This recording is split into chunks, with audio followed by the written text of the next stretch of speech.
தளபதி விஜய் அவர்களுடைய மகனான ஜேசன் சஞ்சய் அவர்கள் பாத்தீங்கன்னா அவருடைய முதல் படத்தை இயக்கிட்டு இருக்காரு. லைக்காவுடைய தயாரிப்பிலும் பாதி இவருடைய தயாரிப்பிலுமே இந்த படம் உருவாகிட்டு இருக்கு. படத்துடைய அக்ரிமெண்ட் போட்ட பிறகு ஒரு சில மாதங்கள் இந்த படத்துடைய படப்பிடிப்பு ஆரம்பிக்கப்படல. லைக்கா பாத்தீங்கன்னா அப்போது நிதி நெருக்கடிகள் இருந்ததால ஜேசன் சஞ்சய் அவர்களே படத்தை பாதி பார்ட்னர்ஷிப் போட்டு தயாரிக்கலாம் அப்படின்னு முடிவெடுத்தாரு. அதன் பிறகு பாத்தீங்கன்னா இந்த படத்துடைய படப்பிடிப்புமே ஆரம்பமாச்சு. கிட்டத்தட்ட 80% படப்பிடிப்பு முடிவடைந்து விட்டதாம். சமீபத்துல கூட சந்தீப் கிஷன் அவர்களுடைய பிறந்தநாளை முன்னிட்டு இந்த படத்துல இருந்து வீடியோ ஒன்று வெளியாச்சு. சோ அப்போதுல இருந்தே இந்த படத்துடைய ஹைப் பல மடங்கு உயர்ந்திருக்கு. காரணம் தளபதியுடைய மகன் மட்டும் இல்லாம ஜேசன் சஞ்சய் அவர்கள் பாத்தீங்கன்னா வெளிநாடுகள் எல்லாம் சென்று இயக்குனருக்கான மேல் படிப்பையுமே படிச்சிருக்காரு. ஆகையால கண்டிப்பாக இவர் மீது அதீத நம்பிக்கை வைத்துதான் லைக்கா நிறுவனம் இந்த வாய்ப்பையே கொடுத்திருக்காங்களா. சோ கண்டிப்பாக ஜேசன் சஞ்சய் அவர்கள் சொன்ன வாக்க காப்பாற்றுவார் அப்படின்னு லைக்காவுடைய சுபாஸ்கரன் கூட பல மேடைகள்ல சொல்லியிருந்தாரு. இந்த நிலையில பாத்தீங்கன்னா தற்போது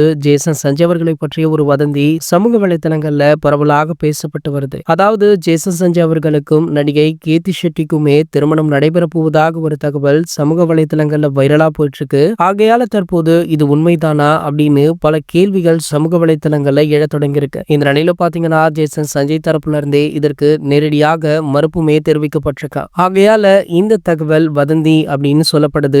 மேலும் பாத்தீங்கன்னா இதனை ஜேசன் சஞ்சயோடைய தரப்பே உறுதி பண்ணிருக்காங்க. இது போன்ற செய்திகளை பற்றி நீங்க உடனே தெரிஞ்சுக்க நம்மளுடைய தளபதி டாக்கீஸ் சேனலை மறக்காம சப்ஸ்கிரைப் பண்ணிக்கோங்க.